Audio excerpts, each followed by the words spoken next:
नमस्कार स्कॉलर्स और literature aspirants. Okay, चलिए इसमें सीधे डाइव इन करते हैं। आज हम जिस टॉपिक पे बात करने वाले हैं ना, वो 16वीं सदी का जरूर है, पर लगता एकदम आज का है। मतलब लॉन्ग डिस्टेंस रिलेशनशिप, वो दूरी वाली तकलीफ जहां लगता है बस उड़ के पहुंच जाएं, पर बेबस हैं। बस यही आज के इस एक्सप्लेनर का कोर थीम है, जिसे हम पूरी गहराई से डीकोड करेंगे। सोचिए, क्या कभी ऐसी दिल से तमन्ना नहीं हुई कि काश कोई सुपर पावर होती, बस आंख बंद की, सोचा और अगले ही पल अपने लव्ड वन के पास टेलीपोर्ट हो गए। आज हमारे पास 5G है, हाई स्पीड वीडियो कॉल्स हैं, पर जरा 1590 के दशक के बारे में सोचिए। विलियम शेक्सपियर के पास ऐसी कोई मॉडर्न टेक्नोलॉजी तो थी नहीं। उनके पास क्या था? उनकी बेहतरीन इमेजिनेशन। और उन्होंने इसी टेलीपोर्टेशन के कॉन्सेप्ट को उठाकर एक बेहद खूबसूरत सोनेट में पिरो दिया। कविता की शुरुआत देखिए कितनी पावरफुल है। If the dull substance of my flesh were thought, injurious distance should not stop my way. यहाँ कवि एक ऐसी दुनिया इमेजिन कर रहे हैं जहां उनका फिजिकल शरीर एक विचार यानी एक थॉट की तरह होता। मतलब इमेजिन कीजिए अगर हमारा ये भारी भरकम शरीर एक इंस्टेंट व्हाट्सएप मैसेज की तरह ट्रैवल कर पाता, तो ये जो चोट पहुंचाने वाली फिजिकल दूरी है ना, जिसे उन्होंने इंजूरियस डिस्टेंस कहा है, वो कभी किसी के बीच नहीं आ पाती। अब यहां दो चीजों का कॉन्ट्रास्ट देखिए। निम्बल थॉट मतलब इंस्टेंट कनेक्शन, बिल्कुल बुलेट स्पीड, और डल फ्लैश मतलब जैसे भारी ट्रैफिक में घंटों फंसे रहना। इसमें एक फ्रेज है इंजूरियस डिस्टेंस, ये बहुत अहम है। कभी बहुत डीपली समझा रहे हैं कि ये physical boundaries long distance lovers को एक्चुअली कितनी तकलीफ देती हैं। ये डिस्टेंस किसी गहरे घाव की तरह चुभती है, क्योंकि मन तो वहां पहुंच चुका है, पर शरीर अभी भी यहीं रुका हुआ है।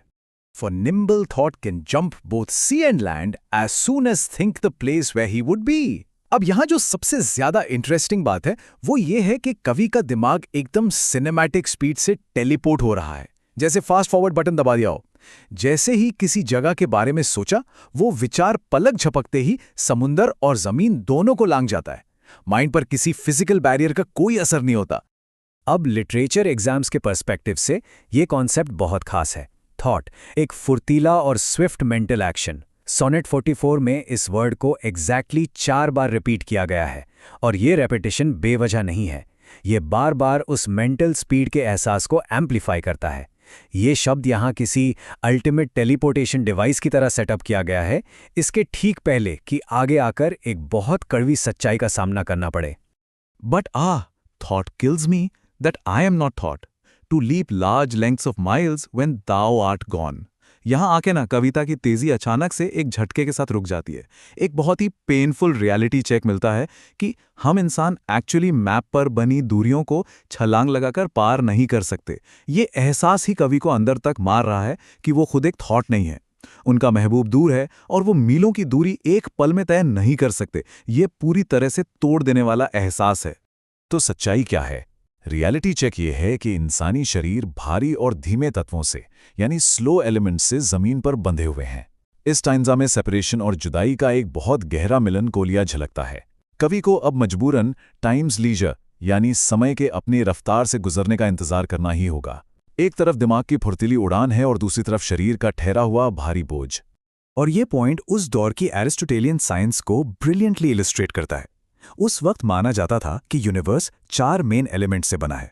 सोनेट 44 में जिन हैवी और स्लो एलिमेंट्स यानी पृथ्वी और जल की बात की गई है, वो लैंड और सी के फिजिकल डिस्टेंस को रिप्रेजेंट करते हैं।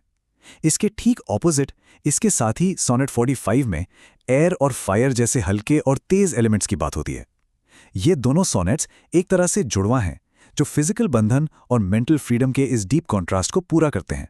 Receiving not by elements so slow, but heavy tears, badges of either's woe। कविता का ये फाइनल कपलेट बेहद गंभीर है। कवि पूछ रहे हैं कि आखिर धरती और पानी जैसे भारी एलिमेंट से मिलता क्या है? कुछ नहीं सिवाय आंसुओं के।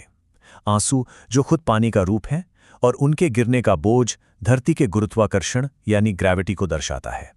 ये भारी आंसू उनके दुख के फिजिकल प्रतीक हैं, उनके ग्रीफ के बैजेस हैं। यहाँ लिटरेचर स्कॉलर्स के लिए एक क्विक वोकैबुलरी नोट। नॉट शब्द असल में नॉट की एक ओल्डर स्पेलिंग है, जिसका मतलब होता है जीरो या कुछ नहीं। अब यहाँ शेक्सपियर की भाषा की मास्टरी देखिए। उन्होंने इस शब्द को पिछली लाइंस के ब्रॉट और रॉट के साथ मिलाकर एक बहुत ही क्लेवर इंटरनल राइम बनाया है।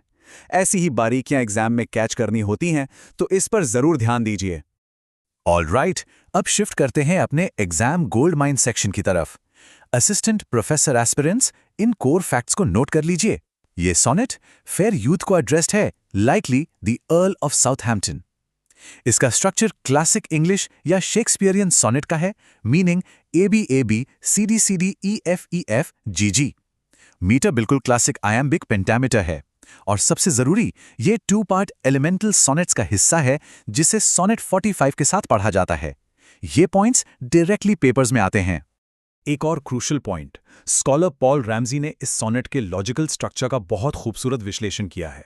उनके मुताबिक पूरी कविता एक हाइपोथेटिकल आर्ग्यूमेंट पर बेस्ड है। लॉजिक कुछ इस तरह चलता है, अगर A है तो B होगा, लेकिन A नहीं है, इसलिए ऑब्वियसली B भी नहीं होगा। इसे टेक्स्ट पर अप्लाई करें तो, अगर शरीर एक विचार होता तो मैं चाहने वाले के पास पहुंच जाता, लेकिन शरीर विचार नहीं है, इसलिए दूरी टूटेगी नहीं। ये स्ट्रिक्ट लॉजिक इस इमोशनल पोएम को एक बेहद स्ट्रॉन्ग बेस देता है। इसके अलावा कुछ एडवांस ट्रिविया पॉइंट्स भी हैं। इसकी core theme Petrarchan motive of the absent lover से आती है, बिल्कुल सर फिलिप सिडनी की रचनाओं की तरह। मीट्रिकल वेरिएशंस भी नोटिस करने लायक हैं, जैसे इंजूरियस शब्द में माइनर आयोनिक मीटर और बैजेस में मिड लाइन रिवर्सल। और इसका एक मॉडर्न साइफाई कनेक्शन भी है।